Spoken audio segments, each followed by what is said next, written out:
Om Swastiastu.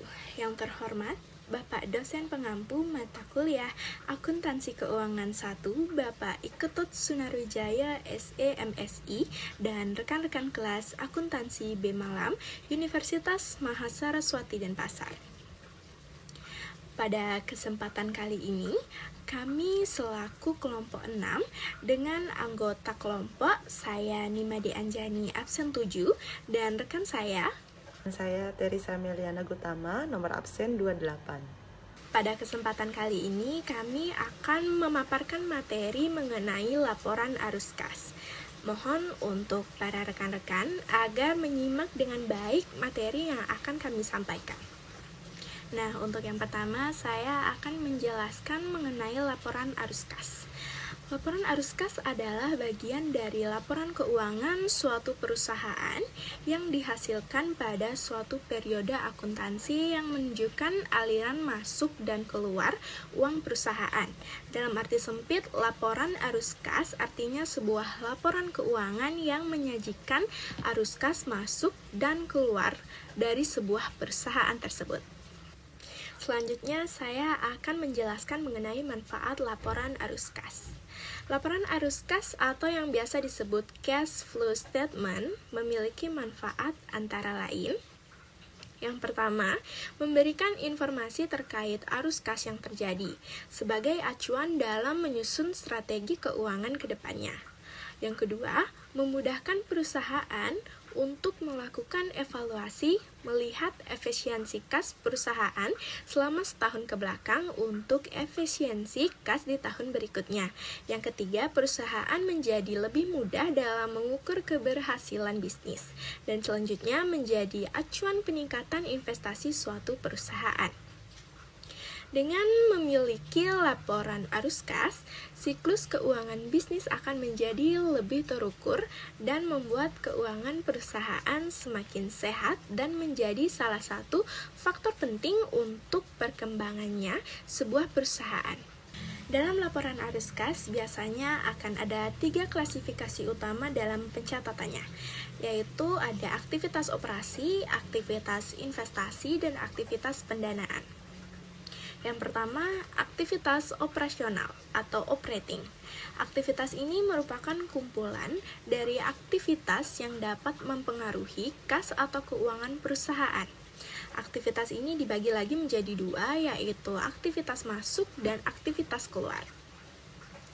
Aktivitas operasi dari kas masuk umumnya berasal dari penerimaan atau penjualan barang dan jasa atau dari penerimaan yang dihasilkan dari pemberian pinjaman. Sedangkan aktivitas operasi dari kas keluar biasanya berasal dari pembayaran gaji karyawan, pembayaran kebutuhan perusahaan seperti pajak kepada pemerintah, ataupun utang dan pinjaman kepada perusahaan.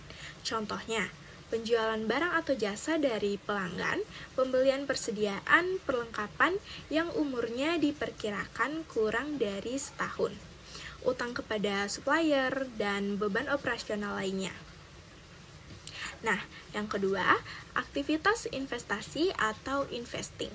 Aktivitas arus kas ini berhubungan dengan pemasukan atau pengeluaran dana yang memiliki keterikatan dengan pembelian atau penjualan aset tetap, yaitu kekayaan perusahaan yang memiliki manfaat dalam jangka waktu yang lama dan tidak untuk diperjualbelikan seperti gedung, tanah, pertokoan, atau gudang untuk menunjang kegiatan perusahaan. Arus masuk pada kas, aktivitas ini biasanya berasal dari penjualan aktiva tetap seperti penjualan properti. Sedangkan arus keluar pada aktivitas ini bersumber dari pengeluaran untuk pembelian aktiva tetap. Contohnya pembelian atau penjualan aktiva tetap atau investasi jangka panjang lainnya. Yang ketiga, atau yang terakhir adalah aktivitas pendanaan atau financing. Aktivitas pendanaan biasanya berasal dari transaksi yang berkaitan dengan penambahan atau pengurangan modal, di mana arus masuk dapat bersumber dari penjualan surat berharga, ekuitas, misalnya saham perusahaan atau bisa juga berasal dari penerimaan obligasi. Sedangkan arus keluar pada aktivitas ini berasal dari pembelian dan pembayaran utang jangka panjang untuk memperoleh kembali saham. Contohnya, penyetoran modal awal, utang bank atau obligasi, dan penerbitan saham. Laporan ini sebenarnya tidak hanya dibutuhkan oleh bisnis atau perusahaan skala besar, namun juga dibutuhkan oleh bisnis kecil atau skala rumahan, di mana laporan arus kas ini bisa menjadi salah satu dasar dalam pembuatan strategi keuangan dan dapat membantu Anda ketika ingin membuat evaluasi keuangan, sampai pada memetakan peluang dan risiko berdasarkan keuangan yang ada. Selanjutnya, langkah-langkah penyusunan arus kas.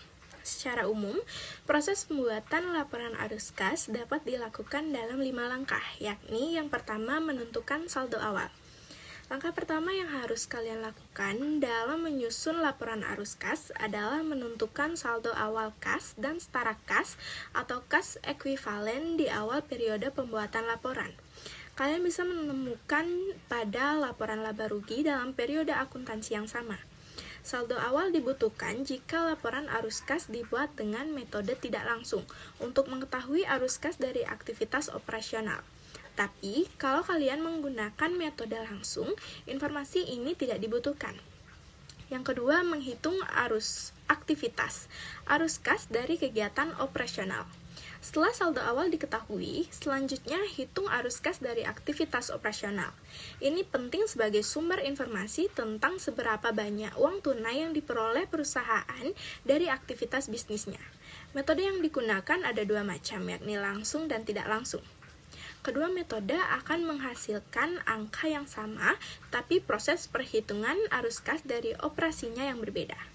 Yang ketiga, menghitung arus kas dari aktivitas investasi. Bagian dari laporan ini menjelaskan dengan rinci arus kas yang berhubungan dengan pembelian dan penjualan aset jangka panjang termasuk fasilitas, peralatan, dan perlengkapan serta properti. Perlu diketahui bahwa bagian ini hanya mencakup kegiatan investasi dengan uang tunai, tidak termasuk utang. Yang keempat, menghitung arus kas dari aktivitas pembiayaan. Bagian keempat dari pembuatan laporan arus kas adalah memeriksa arus kas keluar dan masuk yang berhubungan dengan pendanaan. Ini termasuk arus kas dari utang, pembiayaan ekuitas, dan membayar kembali utang kepada kreditur atau investor. Dan yang terakhir, menentukan saldo akhir. Setelah arus kas dari ketiga aktivitas bisnis utama diketahui, kalian bisa mengetahui saldo akhir dan cash equivalent pada akhir periode pelaporan. Sekian materi yang dapat saya sampaikan, selanjutnya akan dijelaskan oleh rekan saya, Teresa. Baik, di sini saya akan melanjutkan presentasi dari kelompok kami, yaitu metode langsung dan tidak langsung. Jadi, dalam penyusunan laporan arus kas terdapat 2 metode, yaitu metode langsung dan tidak langsung. Yang pertama, laporan arus kas metode langsung adalah metode pembuatan laporan arus kas di mana informasi arus kas aktual atau basis kas atau alih-alih informasi akrual atau akrual basis dari komponen arus kas dari aktivitas operasional perusahaan yang digunakan. Laporan keuangan arus kas yang disajikan dengan menggunakan metode langsung mudah dibaca karena laporannya mencantumkan semua penerimaan dan pembayaran kas kepada objek tertentu selama periode berjalan. Dengan kata lain, laporan ini mencantumkan dari dan kepada siapa arus kas dan keluar berasal. Yang kedua, laporan arus kas metode tidak langsung menghitung pergerakan arus kas dari aktivitas operasional dengan menggunakan informasi akuntansi akrual dan selalu dimulai dengan nilai laba bersih. Jadi laba bersih kemudian disesuaikan dari perubahan dalam akun aset dan kewajiban di laporan neraca. Perbedaan tersebut yang akan menambahkan atau mengurangi nilai laba bersih untuk mendapatkan nilai arus kas dari aktivitas operasional. Sedangkan untuk metode langsung, satu-satunya bagian dari yang terlihat berbeda dalam penyajiannya adalah pada bagian arus kas dari aktivitas operasional.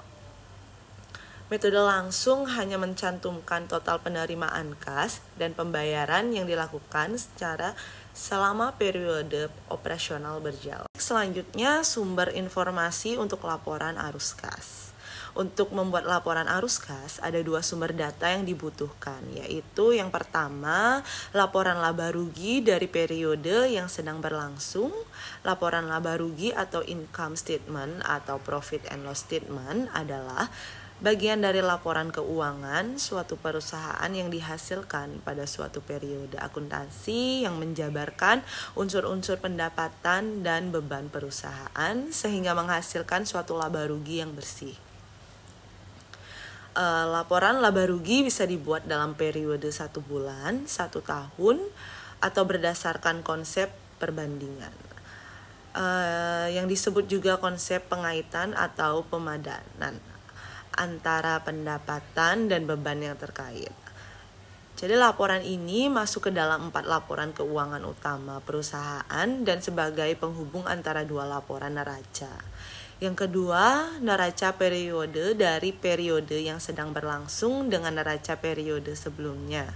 Neraca adalah bagian dari laporan keuangan perusahaan yang berisi mengenai posisi aset atau harga, kekayaan yang dimiliki oleh perusahaan, posisi utang, dan modal pemegang saham pada periode waktu tertentu.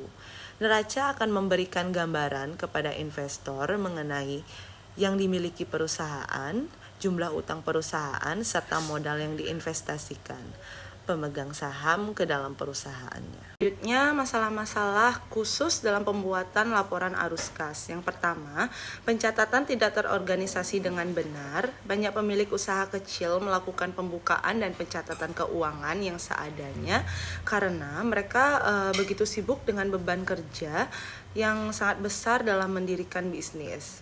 Itu bisa dimengerti. Tetapi jika semua catatan tersebut tidak terorganisir, akan tercipta masa sulit ke depannya untuk bisnis Anda. Nah, yang kedua, mengabaikan kredit macet. Nah, kredit macet ini adalah jumlah hutang para pelanggan yang tidak tertagih. Hal ini dapat melumpuhkan bisnis kecil dengan cepat. Kredit macet sangat mudah terjadi jika sistem kontrol kredit yang tidak tepat diberlakukan sejak dari awal. Nah, yang ketiga, ketentuan sistem kredit yang melenceng jika persyaratan kredit Anda tentukan pada pelanggan tidak selaras dengan persyaratan kredit yang ditetapkan oleh pemasok Anda. Nah, arus kas negatif dapat menumpuk dan memburuk seiring berjalannya waktu. Yang keempat, masalah profit, masalah yang sering terjadi. Kurangnya keuntungan akan menyebabkan masalah pada arus kas. Jumlah waktu yang dibutuhkan bisnis untuk kehabisan uang tergantung pada sejumlah faktor. Nah, pada akhirnya tidak ada bisnis yang dapat mempertahankan kerugian tanpa batas. Yang kelima, lemahnya perkiraan arus kas berdasarkan penelitian. Perkiraan arus kas yang sangat penting untuk bisnis UKM atau Anda yang baru saja mendirikan bisnis ini adalah suatu yang dapat dibuat akuntan Anda. Dengan perkiraan arus kas, Anda dapat memperkirakan waktu di mana bisnis Anda mengalami defisit kas dan waktu di mana bisnis Anda mengalami surplus. Nah, yang keenam, melakukan pengembangan bisnis tanpa perencanaan. Kebanyakan orang ingin mengembangkan bisnis mereka, tetapi kadang-kadang melakukan pengembangan tanpa perencanaan dapat menyebabkan masalah arus kas yang dapat merusak bisnis. Oke, selanjutnya penggunaan neraca lajur. Neraca lajur adalah suatu formula yang didesain untuk menampung semua informasi yang dibutuhkan untuk penyusunan laporan keuangan. Dalam arti lain, dikatakan bahwa neraca lajur adalah kertas kerja yang memiliki banyak kolom dan digunakan sebagai alat bantu untuk menyusun laporan keuangan. Jika perusahaan memilih untuk membuat neraca lajur, maka dokumen tersebut akan berguna untuk memeriksa perhitungan apakah sudah tepat atau belum. Nah, selain itu, neraca lajur juga berfungsi untuk mengurangi human error atau kesalahan karena terlupakannya pemasukan salah satu ayat jurnal penyesuaian. Nah, tak hanya itu, ada sejumlah manfaat lain dari neraca lajur yang ini sebagai berikut. Yang pertama, untuk menolong informasi dari neraca saldo dan data penyesuaian, sehingga merupakan persiapan sebelum disusun laporan keuangan yang formal. Nah, selanjutnya untuk mempermudah menemukan kesalahan yang mungkin dilakukan dalam membuat jurnal penyesuaian. Yang ketiga, untuk meminimalisirkan kesalahan dalam penyusunan laporan keuangan. Sekian materi yang dapat kami sampaikan. Apabila ada kesalahan pengucapan dan penulisan kata, kami mohon maaf. Kami tutup dengan selamat malam dan Prama Santi. Om Santi Santi Santi Om.